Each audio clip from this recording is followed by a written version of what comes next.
Thank you, Father. Good afternoon po. Good afternoon. Yan, it's good to be here. It's good to see everybody here. Thank you po for inviting us. Ako po, hindi po Savi, Father, Javi. Pero X kasi po yung spelling, X-A-V-Y. Pero Javi po yung pronunciation. Gusto, pahirapan ako ng parents ko, kaya ginawa nila yon. I'd like to share a bit about yung role of the family. Married na po ako, hindi po ako teenager, though mukha akong teenager. 44 na po, 44 years old. Married 13 years. This is my wife on our wedding 13 years ago, si Des. Alam niyo po, nung single kami, single ako, diba pinapressure niyo yung mga single, kailan kayo makaka-girlfriend, kailan kayo makaka-boyfriend. Nagka-girlfriend ako, tapos yung pressure ulit na, when are you getting married? Kinasal kami. Tapos, kailan kayo magkakaanak? So we had our first child, our daughter, a year after we got married. Tapos na-pressure kami ulit, babae, dapat lalaki naman. Pa yung second child namin, babae ulit. So they said, pressure ulit, dapat hanggang makalalaki. So yung third child po namin, lalaki. And we had 2 more. So we have 5 children po. Tapos sabi nila, buntis na naman kayo? All non-stop pressure all the time. Pero yung 5 kids po, sino dito are one of 5 kids or less? 5 siblings or less. Yeah. More than 5 siblings. Yan. Di ba yung mga older generation, more than 5? Yung dad ko po, 10 sila, magkapatid. Tapos yung mom ko, 14. Kaya kami, konti lang kami, 5 na. Pero ngayon, give chance muna kami to others. So yun po, yung role of the family. We've been married 13 years. I have 5 kids, 4 girls and 1 boy, yung gitna yung boy. And it's not easy to raise 5 kids. Alam ko yung mga parents dito or the times nowadays are not the same as before. Before kasi, pag nag-travel kayo, madali lang. Ngayon, it takes you 2 hours, 3 hours to get anywhere. Traffic, social media, all this. Mas mahirap siguro ngayon. And having 5 kids is not easy. But of course, it's always a blessing. Next slide po. Ito pala. So just some sharing tips on how to really guide our youth as we go on with our lives. And having 5 kids po, hindi ako expert. Pero from our experiences with them, I think we can all learn from each other and learn to move forward. So first po, we have to be involved. It's so easy kasi po ngayon na not to be involved in the lives of our children, di ba? You work the whole day, siguro mag-asawa kayo, you both work. Konti na lang yata yung one-income household, both husbands and wives now work. And you work from morning, you have to leave early in the morning kasi mata-traffic kayo. Tapos you come home late at night kasi traffic ulit. Tapos pagdating nyo sa bahay, tulog na yung mga anak nyo or you have to watch your teleserye, di ba? Yung teleserye from TV Patrol hanggang 10 o'clock so hindi na kayo nag-uusap. So it's hard to be involved in the lives of our children. Pero, titos, titas, brothers, sisters, kuyas, ates, we always have to be involved in the lives of our children. Bakit? Who else will they learn the faith from? Who else will they learn what is right from kung hindi sa atin? The one example po, I bring my son to school every morning from Ateneo to Quezon City. And my wife brings our 4 daughters to school naman. So every morning, it takes about 1.5 hours or 2 hours to get to Quezon City from Antipolo. Nowadays, especially lately. Tapos, there's a time na we were behind isang, hindi ko alam, jeep ba yun or Tamaraw FX. Tapos maraming sticker yung Tamaraw. Meron doon, guwapong driver. Meron doon, sweet lover. Meron doon, and excuse the word, pero ito yung nakasulat sa sticker, laglag pantigang. Yes, alam ko na makikita yun ng anak ko, for sure. Kasi he's very observant and traffic, what else will you do? So iniisip ko na, anong maging explanation ko dito? And lucky for me, he asked me, what does that mean? Why is that sticker on that card? And that just gave me a chance to explain what's wrong about it, why did they put it, and what should our reaction be. Pero let's say wala kayong relationship sa anak nyo, and they see it, and they ask their classmate, anong sasabihin ng classmate nila? Malamang pagtawanan nila yon, or they say, oy, sana maging part tayo ng gang na yon. So we have to be involved in the lives of our children because if hindi tayo involved, they'll learn things from other people.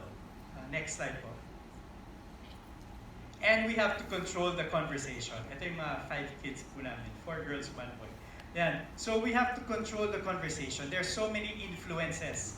Sabi nga ni Bishop Papilio kanina, yung social media, sobrang influential ng social media.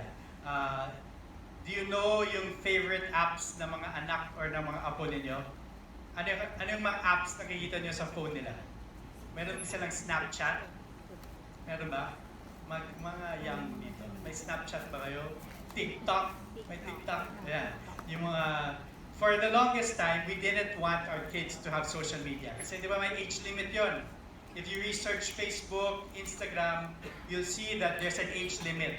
So yung mga anak nyo na may Facebook na 11 years old, hindi yun yung age nila sa Facebook, di ba? Kasi bawal. So first, follow the rules. Don't give them Facebook if they're not yet of age. Pero what we realized is, in their school, lahat ng classmates nila, may Facebook, may Instagram, at doon sila nag-chat after school or sa weekends. So pagdating nila sa school, OP sila, out of place sila. So what we didn't give them Facebook, we just got the messenger. Pwede yun, messenger, walang Facebook. So they're able to chat, and they're only using it weekends. But if you're not sure, and if you don't monitor, sabi nga ni Bishop, we just use the iPad as babysitter. Diba? You go to all the restaurants, you go to all the malls. Pag naging magulo na yung mga bata, you just give them the iPad and just leave them alone. Tapos kayo, chismisan or nagpa-phone din kayo, you're not watching what they're watching. You're not looking at what they're looking at. You know how easy it is to see pornography on YouTube? Super easy. 1 click, 2 clicks, 3 clicks. Kasi may recommended videos dun sa side. So if you just keep clicking there, eventually, you'll see some questionable videos. And if you're not monitoring the viewing of your children, of your grandchildren, next thing you know, kung whatever they're watching already on their own, and they're in big influence. In apps like Snapchat, in apps like TikTok, they can chat with people na hindi nila friends. So you don't know who they're talking to. So you have to be vigilant, you have to know what's happening, and you have to control the conversation. They have to learn things from you. Growing up in a Filipino Catholic household, di ba, usually, hindi naman natin pinag-usapan yung faith sa bahay. We go to Mass, you're expected to listen sa homily, pero how many of you actually listen sa homily? Di ba, you're thinking kung saan kayo kakain ng lunch, kung anong oras kayo, saan kayo pupunta after, tapos sa parking, di ba, nag-aaway-aaway ng mga tao paglabas ng parking. So parang, who else will teach the faith? Who else will talk about the faith kung hindi tayo? And I think as Filipino parents, that's something that we have to start doing.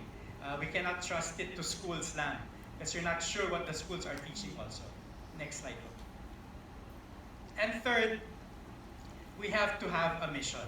Kami, family namin, we're part of a community like we were introduced Couples for Christ Foundation for Family Life.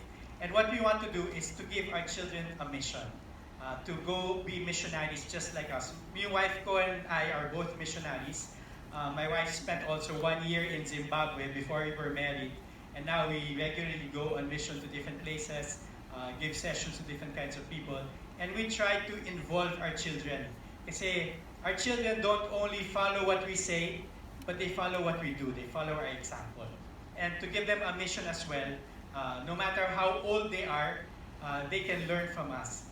You can be surprised but if you give your children opportunity to share their faith or share their beliefs, masusurprise kayo sa mga sinasabi nila.